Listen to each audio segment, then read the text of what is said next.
Bonjour à tous, donc voici ici la correction du dernier cours d'arithmétique, donc du lundi 6 avril pour 3e 2, 3e 3 et 3e 6, et du jeudi 9 avril pour les 3e 4.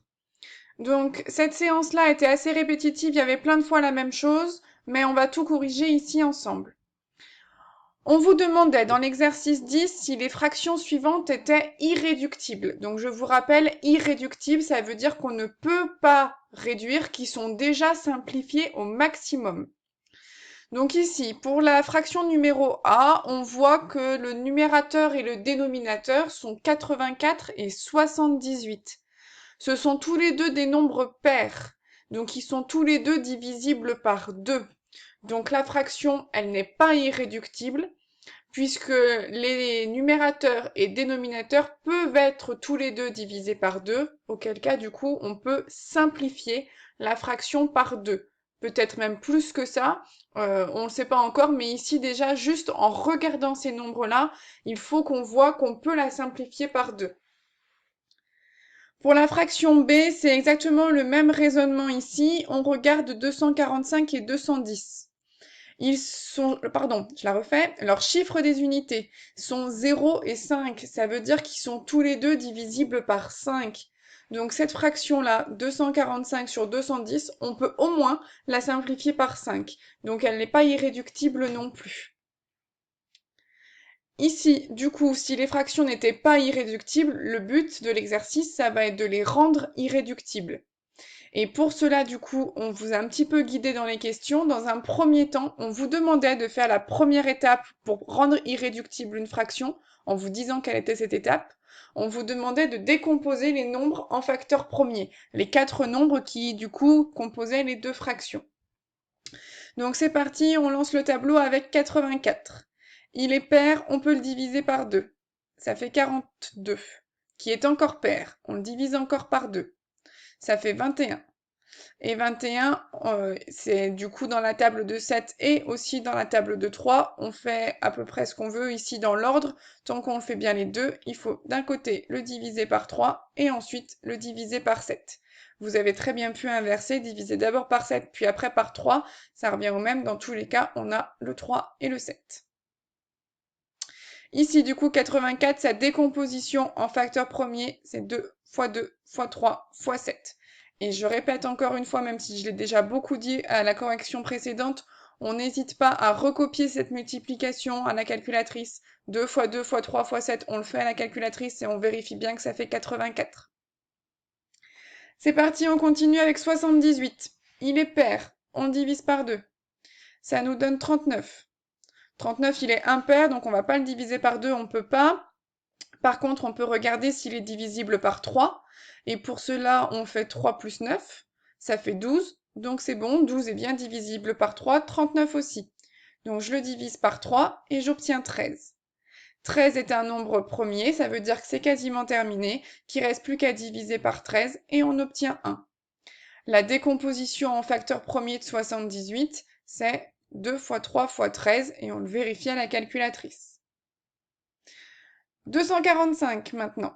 Lui, il est impair, donc on ne peut pas diviser par 2. Par contre, on remarque directement qu'il finit par 5. Donc on va diviser par 5 et on obtient 49. 49 ici, on n'a pas d'autre solution que diviser par 7. 49, c'est 7 fois 7. Donc du coup, on divise par 7, ça nous donne le résultat 7.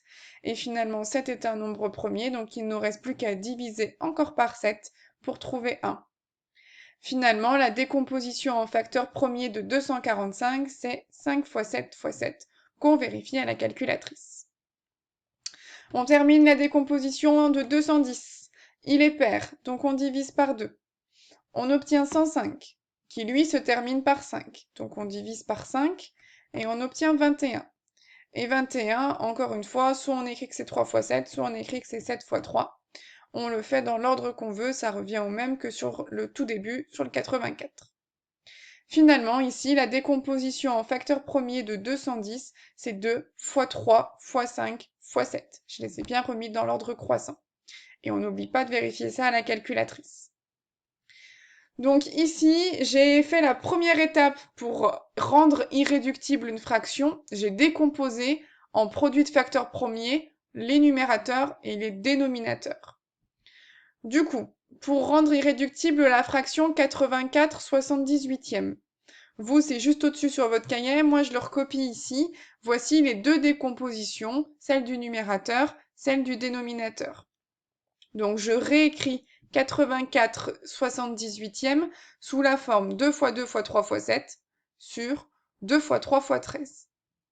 Ici, je peux simplifier par 2, mais je peux également simplifier par 3. Au final, du coup, je simplifie par 2 fois 3, donc finalement ici, j'ai simplifié par 6. Et il me reste au numérateur 2 fois 7, ça fait 14, et au dénominateur 13. Donc la forme irréductible, c'est 14 sur 13. Une chose que j'ai un petit peu oublié de dire dans la leçon, ici la forme irréductible, c'est la forme que vous donne votre calculatrice si vous le tapez. Si vous tapez 84/78e et que vous appuyez sur Entrée, la calculatrice vous rendra immédiatement du coup 14/13e. Donc, quand vous voulez rendre irréductible une fraction, pour vérifier que vous vous n'êtes pas trompé et que vous avez bien fait la bonne chose, allez le taper sur votre calculatrice pour voir si c'est bien bon. Nous, ce qu'on veut quand vous le faites sur une copie, c'est voir que vous savez faire à la main, mais vous avez une solution pour vous vérifier à la calculatrice. Allez, on fait pareil pour la B, c'était 245/210e, donc je réécris là aussi les deux décompositions en facteurs premiers que j'ai établi à la question précédente. Donc 245/210e, je le recopie. À la place de 245 au numérateur, j'écris 5 fois 7 fois 7. Et à la place de 210 au dénominateur, j'écris 2 fois 3 fois 5 fois 7. Je peux simplifier par 5. Je peux également simplifier par 7. Au final, ça signifie que j'ai simplifié par 5 fois 7, donc que j'ai simplifié par 35. Et du coup, au numérateur, il me reste 7, et au dénominateur, il me reste 2 fois 3, c'est-à-dire 6. La forme irréductible est donc 7/6. Voilà ici pour l'exercice 10. L'exercice 11, maintenant, on vous demandait de rendre irréductible 3 fractions. Donc là, cette fois-ci, on ne vous guidait plus, et vous deviez appliquer la méthode vue dans le cours. Pour la première fraction, 48/75e, étape 1, on décompose en facteurs premiers. Donc 48, c'est parti. Il est pair, on divise par 2. Ça donne 24. Qui est pair, on divise encore par 2, ça donne 12. Qui est toujours pair, on divise par 2, ça donne 6. Qui est toujours pair, on divise encore par 2, et ça donne 3. Et ça y est, 3 est premier, c'est terminé. On n'a plus qu'à le diviser par 3 pour avoir 1. Donc 48 s'écrit 2 fois 2 fois 2 fois 2 fois 3. Ensuite, on décompose 75. Il termine par 5. On divise par 5 et on obtient 15, pardon.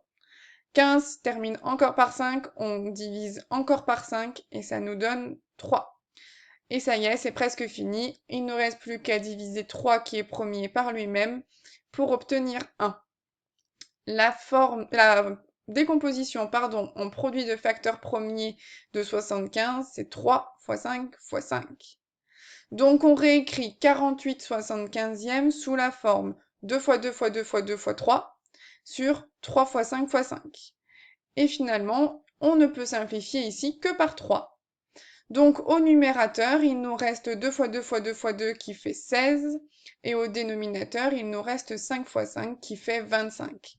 Ici, 16/25e, c'est la forme simplifiée de la fraction demandée.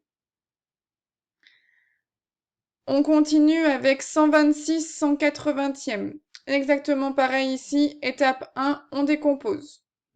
Je décompose 126. Il est pair. Je divise par 2 et j'obtiens 63. 63, je ne peux pas le diviser par 2 ni par 5. Avec 3 par contre, ça fonctionne et ça donne 21. 21, je le divise par 3, ça donne 7. Et 7, c'est premier, donc il ne me reste plus qu'à le diviser par lui-même pour obtenir 1. La décomposition de 126, c'est donc 2 fois 3 fois 3 fois 7.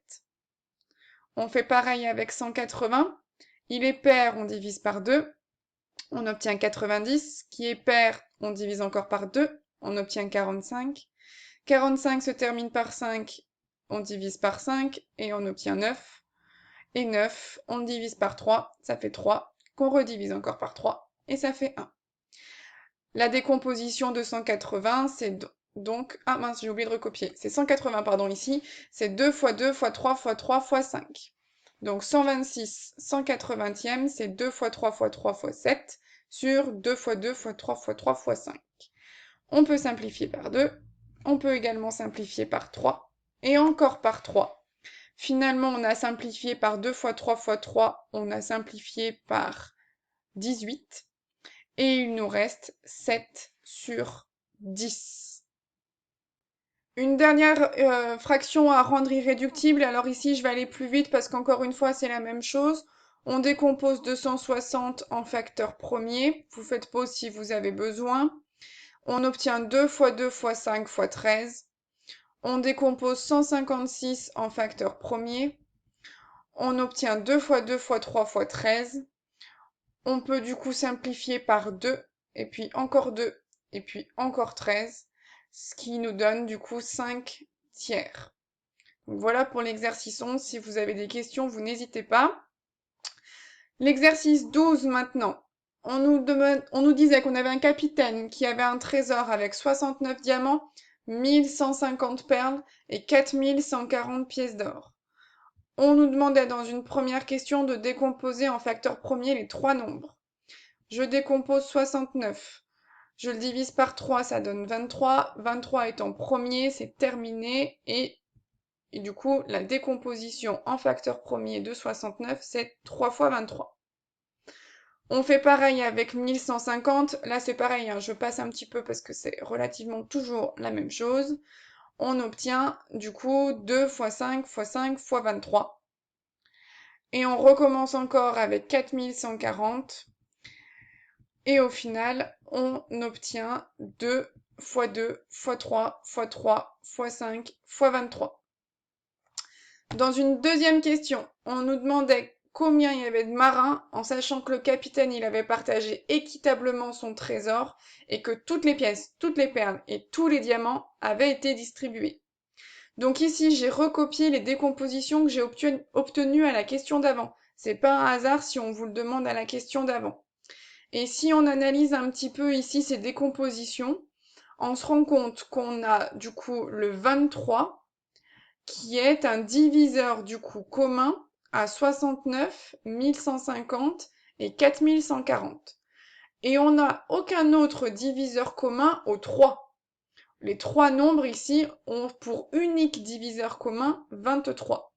Ça veut dire ici qu'il y a 23 marins sur le navire. Les 69 correspondaient aux diamants, donc chacun des marins va recevoir 3 diamants. 1150 c'était pour les perles, donc chaque marin va recevoir 2 fois 5 fois 5, autrement dit 50 perles. Et enfin les 4140 pièces d'or, c'était du coup les 23 marins qui vont toucher chacun 2 fois 2 fois 3 fois 3 fois 5, c'est-à-dire 180 pièces d'or. Donc voici ici comment le capitaine partage son navire. Donc ce chapitre-là sur l'arithmétique est terminé. Il nous reste du coup 4 séances avant les prochaines vacances. Donc ça veut dire qu'on fera un dernier chapitre avant les vacances qui sera composé de 4 séances. Normalement, il y a pas mal de notions que vous connaîtrez déjà et du coup, il ne devrait pas y avoir grand-chose de nouveau pour ce prochain chapitre. Bon travail et bon courage à tous!